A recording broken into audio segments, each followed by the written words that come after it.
qui nous rassemble ici ce jour est une initiative de l'Association interprofessionnelle du palmier à huile, AIPH, à qui je voudrais, en ma qualité de ministre du tutelle, adresser toutes mes félicitations pour ces efforts inlassables en vue du développement durable du palmier à huile en Côte d'Ivoire. Notre ambition est de structurer l'ensemble des filières de notre pays à l'image de celle du palmier à huile et de l'EPA. Mesdames et messieurs, en Côte d'Ivoire, le Programme national d'investissement agricole, en abrégé PNIA, dans ses composantes relatives à l'amélioration de la productivité et au développement des filières, ambitionne d'apporter des solutions appropriées à ces problématiques qui seront traduites dans le troisième plan palmier.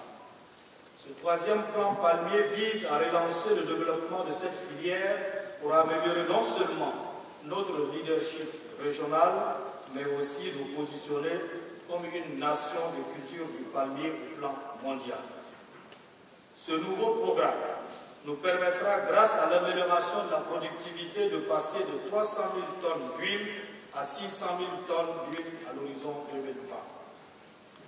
Aujourd'hui, en plus des cultures de rente, pour lesquelles la Côte d'Ivoire occupe un rang honorable au niveau africain et mondial, le palmier à huile s'est positionné comme une filière de qualité dans l'économie agricole.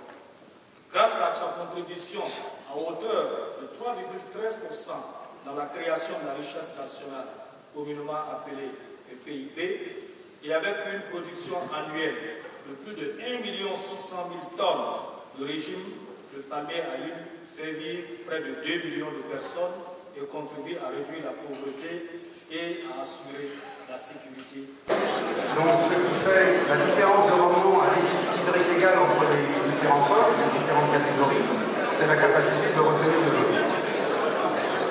Donc en simplifiant, on peut considérer que des patients. Tout cela pour insister sur l'approche globale. Je vais dire à notre finalement, là je passe le contrôle des production nationale, et 55% destinés à l'extérieur, principalement dans l'UEMOA et la CEDEAO, qui restent encore largement déficitaires. Le déficit en oléagineux est estimé à environ 500 000 tonnes dans l'espace UEMOA et un peu plus de 1 800 000 tonnes dans l'espace CEDEAO. Les acteurs de la filière palmier à huile en Côte d'Ivoire sont regroupés au sein de l'AIPH, qui est l'association interprofessionnelle de la filière palmier à huile. Elle a été créée en 2003 et regroupe la Fédération nationale des coopératives de planteurs de palmier à huile de Côte d'Ivoire, la FNACOPACI, qui est l'organe de représentation de tous les planteurs de palmier à huile. Et puis ensuite, vous allez avoir un retard dans la réalisation du potentiel, et entre les deux, ce qui a permis d'empiriser, c'est la on place le biogaz qui se produit à partir des réacteurs biologiques. On les utilise pour remplacer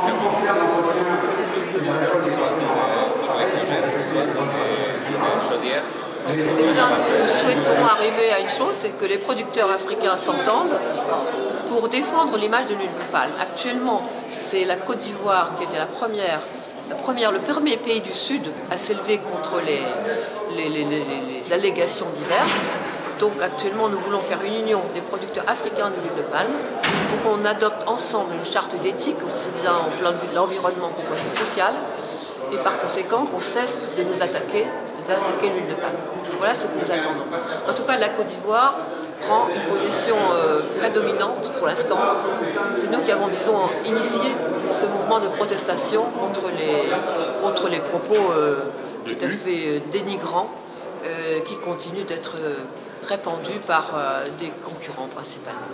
Parce qu'en fait, il faut vous dire que les campagnes anti-huile de palme ne répondent à aucune réelle préoccupation sanitaire. Ce n'est pas scientifiquement, on ne peut pas prouver scientifiquement qu'elle serait mauvaise, c'est faux. Et par conséquent, c'est uniquement une décision, ces campagnes de dénigrement, ce sont des décisions de marketing uniquement. C'est ce qu'on appelle du greenwashing, c'est-à-dire utiliser frauduleusement, un petit peu frauduleusement les règles d'éthique pour introduire des idées fausses, greenwashing. Donc le palmier à huile est vraiment actuellement la victime de ce greenwashing-là. Et on veut retourner la tendance. C'est permettre aux populations de bénéficier de l'énergie dans des conditions intéressantes.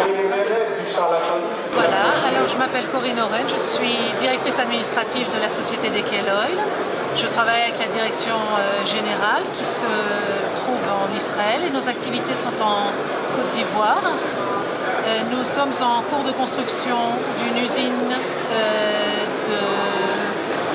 d'extraction d'huile de palme, de 60 tonnes heure de capacité qui se trouve à Yénouan. Et cette usine sera opérationnelle à la fin de l'année, on espère. Voilà. Et quels sont les avantages que vous apportez en tant que production? Alors ça fait déjà plus de 5 ans que la société d'Ekel Oil est en activité en Côte d'Ivoire et nous avons mis en place une pépinière capable de produire 1 million de plants. Ces plants ont un avantage énorme, c'est qu'ils sont beaucoup plus légers qu'un plant traditionnel, donc la manipulation est beaucoup plus simple, beaucoup plus aisée. C'est-à-dire que la possibilité de planter pour les femmes, par exemple pour les femmes africaines, c'est beaucoup plus facile qu'habituellement. Et voilà. Et petit à petit, nous sommes en train de développer le partenariat avec des planteurs afin de pouvoir nous assurer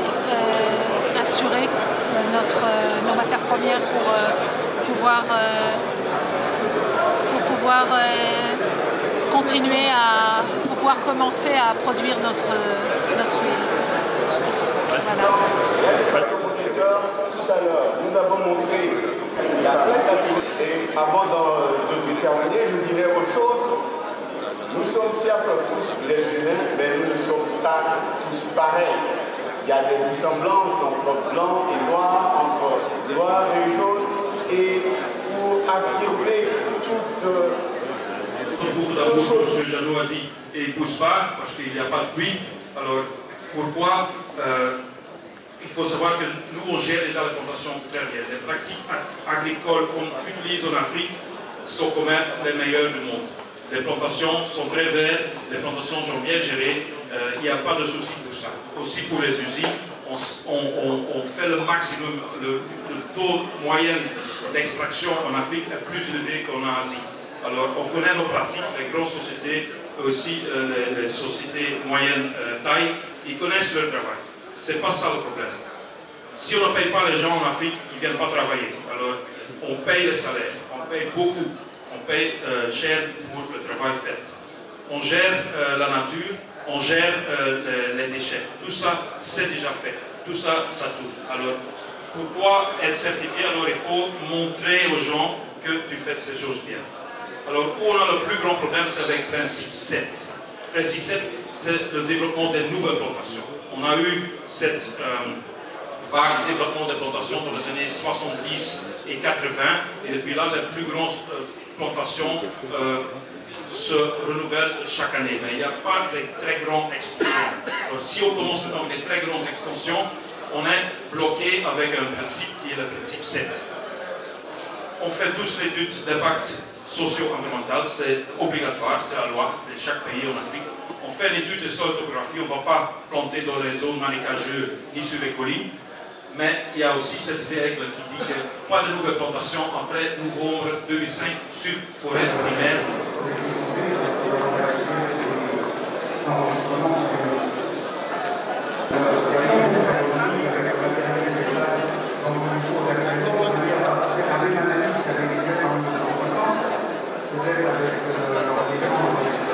Les créations et les exploitations sont proportionnelles à la surface plantée. Donc si vous avez un rendement de 22,5, vous ferez une marge plus importante. Nous sommes en coopérative de filière palmier à huile. Nous cultivons le palmier à huile. Parce que c'est notre métier. Aujourd'hui, nous sommes venus au premier congrès africain de l'huile de palme. C'était pour voir ce que nous devons faire et nous ne faisons pas. Et qu'est-ce que le palmier nous rapporte? Moi, avec palmier, j'ai pu construire. Et c'est avec le palmier que j'augmente ma superficie. Et c'est ça qui me donne à manger. Il n'y a pas autre culture, ce n'est pas le palmier seulement. En tout cas, le palmier me rend service. Donc, c'est tout ce que je voulais vous dire. Tant que planter des palmiers à huile, de Côte d'Ivoire. La société Biotech s'intéresse à la valorisation des sous-produits de l'industrie de la palme. Quels sont les sous-produits? Ils sont de différentes natures. Ils sont de nature liquide à l'issue du processus d'extraction de l'huile brute. Et l'eau est excessivement chargée en matière organique. Et cette matière organique se décompose et produit du gaz.